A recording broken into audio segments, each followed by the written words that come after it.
U veću posudu stavljamo 500 g margarina ili maslaca, možete i kombinaciju ta dva, i dodajemo 400 g šećera u prahu. Šećer u prahu možete da stavite po ukusu. Bitno je da vam je maslac sobne temperature kako bi se lakše umutio. Pošto ovako sve umutimo, dodajemo 2 kašike kisele pavlake, ekstrakt vanile, možete i vanilin šećer, 4 cela jaja i 10-12 g praška za pecivo. Sve ovo kratko mutimo koliko mu samo treba da se poveže. Ovde imam 850 g mekog brašna i sad ću ja jedan deo dodati u ovu masu i polako mikserom sve zajedno umutiti. Masa nam je sad prilično tvrda, možete da nastavite da mesite sa onim nastavcima za testo, a možete da nastavite i rukom.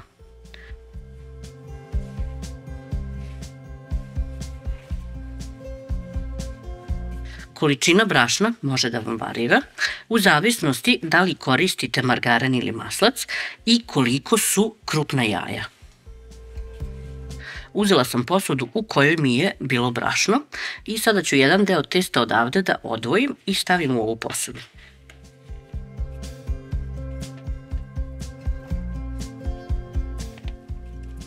Dodat ću ekstrakt maline i crvenu boju. Zatim sve zajedno mešam, sve dok nam se testo potpuno ne ujednači. Pošto smo sve fino izmešali, dodajemo malo brašna kako bismo ovo testo umesili, jer ne treba na kraju da nam se baš jako lepi za ruke. Ja sam ovde otprilike dodala nekih 30-40 grama.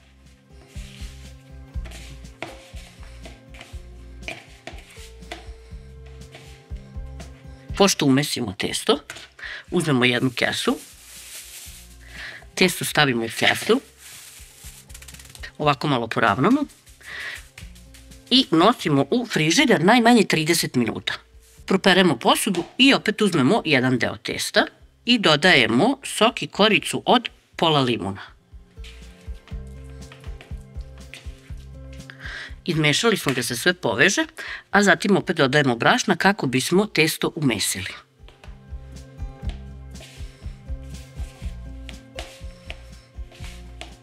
Ovde sam dodala nekih 70 g brašna i ovo testo stavljamo u kesu, malo poravnamo i nosimo u frižider. Uzmete opet jedan deo testa i dodate kakao, 2 kašičice i cimet, 1 kašičica. Opet sve zajedno mesimo. Ovde sam dodala samo 1 kašiku brašna kako bi mi se lakše umesilo. Opet vadimo u kesu i nosimo u frižider. Za sledeći deo samleću otprilike nekih 100 g oraha. U ovaj deo dodat ću samorene orahe i otprilike 1 kašiku brašna kako bih sve lakše umesila. Pravac frižider. U preostali 5. deo dodala sam 1 kašiku brašna samo kako bih ovo testo lakše primesila. Neću dodavati nijednu drugu aromu. Ukoliko vam je potrebno, slobodno dodajte još brašna. Ja sam ukupno utrošila u prvom delu 850 g, a u ovom drugom delu onih preostalih 150 g brašna. I ovaj deo stavljamo u frižider, a onda idemo malo da odmorimo. Kada nam se testo ohladi, vadimo jedan po jedan deo na radnu površinu i tu testo oblikujemo. Razvlačite oklagijom ili pravite neke oblike po želji. Prvo testo sam uzela ovo obično kako bih napravila vanilice. Modlicom za vanilice vadimo kolutiće. Kolutići su debljine 3 mm.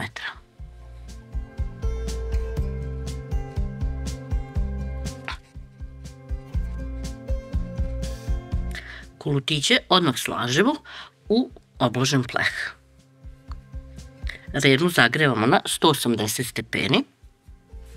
Pošto izvadimo kolutiće, Ovaj višak premesimo i ponovo razvučemo i vadimo vanilice ili vadimo neke druge oblike. Sami izaberite. Uzimam sad ovaj malina deo pa i njega razvlačim. Ovdje ću da uzmem veću mudlu i pravit ću veće kolutove. Pola ostavljam cele, a pola bušim sa ovom modlicom. Višak opet odvojimo i premesimo. I crvene kolutiće smo poslagali u pleh. Ovaj deo testa ću nešto deblje da razvučem, neće biti 3 mm, nego će biti 5-6, zato što ću vaditi ove naše male čovečuljke i tu neću po 2 spajati.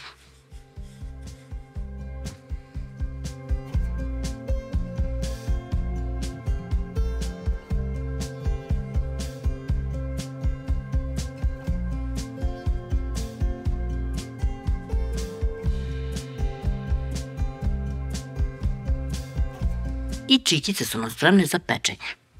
Sljedeće na redu nam je limun testo i njega ćemo razvući i vaditi neke oblike za keksiće.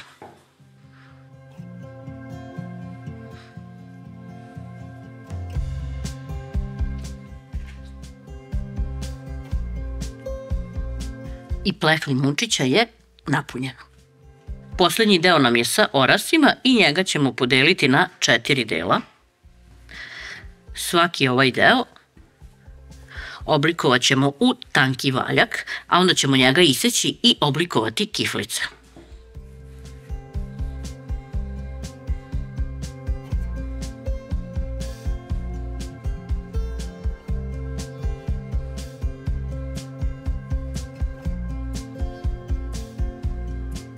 Ovo su testa koja su mi preostala kada sam napunila po jedan puni pleh od svakog testa. Sad ću ih ja iskombinovati da dobijem još neke ukuse.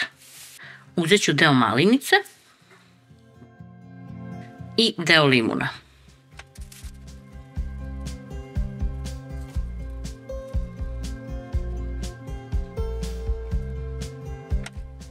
Ovako ću ih preseći i ovaj deo ću da savijem. Ovako ću ih staviti u pleh. Opet ću postupak ponoviti da izvučem još par komada ovih kao lizalica.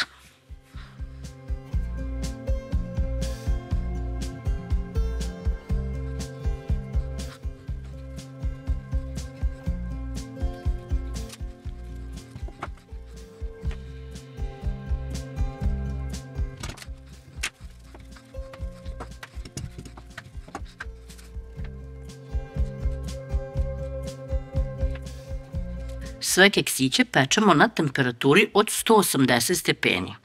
Tanke koje ćemo spajati pečemo 12-13 minuta, a ove deblje 15 minuta. Bitno je da vam ostanu svetli, iako vam deluje da su mekani i nisu pečeni, kako se budu hladili, tako će se stezati. Za spajanje i šaranje koristit ću belu čokoladu, mlečnu čokoladu, pekmez, možete da koristite i eurokrem. U mlečnu čokoladu sipat ću 20-30 ml slatke pavlake i nosim je da se otopi. Isto ću raditi i sa belom čokoladom. Dok mi se čokolade hlade, pekmezom ću spajati vanilice. Belom čokoladom spajam ove malina keksiće. Mlečnom čokoladom spajat ću ove mešane keksiće.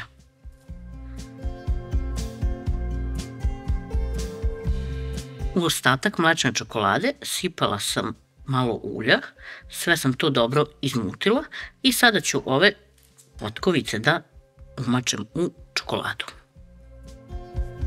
Umočimo u belu čokoladu pa u kokos.